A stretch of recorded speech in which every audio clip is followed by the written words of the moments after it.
నమస్తే NSR news కి స్వాగతం. నేను మీ సంతోష్. ప్రస్తుతం మనం అయితే బిఆర్ అంబేద్కర్ గారి స్టాచ్యూ దగ్గర అయితే ఉన్నాము. అందులో భాగంగా ఈ రోజు బీఆర్ఎస్ నాయకులు ఏనుగుల రాకేష్ రెడ్డి గారు అయితే అంబేద్కర్ గారికి పూలమాలలు అయితే సమర్పించారు. ఒకసారి వాటితో మాట్లాడే ప్రయత్నం చేద్దాం. సార్ నమస్తే సార్, ఎంతవరకు అంబేద్కర్ గారి బాటలో నడుస్తున్నారు అనుకుంటున్నారు? తప్పకుండా డాక్టర్ బిఆర్ అంబేద్కర్ యొక్క సేవలను ఈ సమాజం గుర్తించింది. డాక్టర్ బిఆర్ అంబేద్కర్ యొక్క స్ఫూర్తిని అందుకునే ఈరోజు అన్ని పార్టీలు రాజకీయాలు అంటే ఏ ఐడియాలజీ వాళ్ళైనా కావచ్చు, డాక్టర్ బిఆర్ అంబేద్కర్ జయంతిని ఒక జాతీయ ఉత్సవంగానే కాదు, వారు చెప్పినటువంటి మాటలను కూడా పాటించేటువంటి ఒక ప్రయత్నం చేస్తున్నారు. అది అంబేద్కర్ యొక్క గొప్పతనం. కొంతమందికి నచ్చవచ్చు, కొంతమందికి నచ్చకపోవచ్చు, కానీ డాక్టర్ అంబేద్కర్ పేరు చెప్పకపోతే ఈరోజు పుట్టగతులు ఉన్నటువంటి వాస్తవాన్ని రాజకీయ పార్టీలు అంగీకరించి ఈ స్థాయికి వచ్చినాయి. కాబట్టి తప్పకుండా వారి బాటలో ఈ సమాజం నడుస్తుంది, ఈ దేశం నడుస్తుందనే చెప్పక తప్పదు. సార్, ఇంతమంది తరలి రావడం మీకు ఎట్లా అనిపిస్తుంది? చాలా సంతోషం. ఈ జాతి యొక్క గొప్పతనం అది.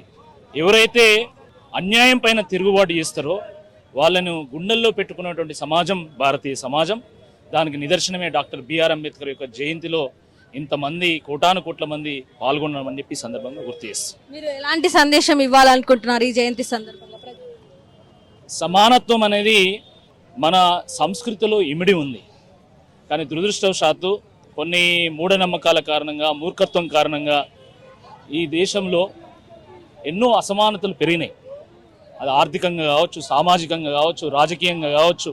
సామాజిక, రాజకీయ, ఆర్థిక అసమానతలు తొలగినప్పుడు మాత్రమే అభివృద్ధికి అర్థం ఉంటుంది. అదే నిజమైనటువంటి అభివృద్ధి. కాబట్టి డాక్టర్ బిఆర్ అంబేద్కర్ స్వేచ్ఛ కోసం, సమానత్వం కోసం, సౌభ్రాతృత్వం కోసం ఆయన జీవితం అంతా కూడా పోరాటం చేసిండు. ఆయన జీవితమే ఒక సందేశంగా నిలిచింది మన ముందు. కాబట్టి వారి స్ఫూర్తిని అందుకొని మనము ఈ దేశాన్ని ముందుకు నడిపించాలి. ఈ దేశము మరొకసారి విశ్వగురువు కావడంలో మనందరం కూడా ఆ మహాయజ్ఞంలో సమిధలం అవ్వాలని చెప్పి ఈ సందర్భంగా గుర్తు చేస్తాం. సరే, ఇక్కడ ఈ రోజు ఒక అడ్వకేట్ వాళ్ళ కూతురికి చెవులు గుట్టియడం జరిగింది. సో గుడిలలో వెళ్ళి చేయాల్సిన ఈ ఫంక్షన్ ని వాళ్ళు ఇక్కడ చెవులు గుట్టించారు. దీన్ని మీరు ఎలా చూస్తారు? అంటే ఎవరైతే ప్రజల కోసం, సమాజం కోసం జీవిస్తారో వాళ్ళను దేవుడిగా కొలిచేటువంటి సమాజం భారతీయ సమాజం. రాముడు, శ్రీరాముడు ఆదర్శ పురుషుడు, పురుషోత్తముడు, అద్భుతమైనటువంటి రాజ్యాన్ని నడిపినటువంటి వాడు, ఉన్నతమైనటువంటి విలువల్ని మన ముందు ఉంచినటువంటి వాడు. కాబట్టి రాముడిని దేవుడిగా కొలిచింది ఈ సమాజం.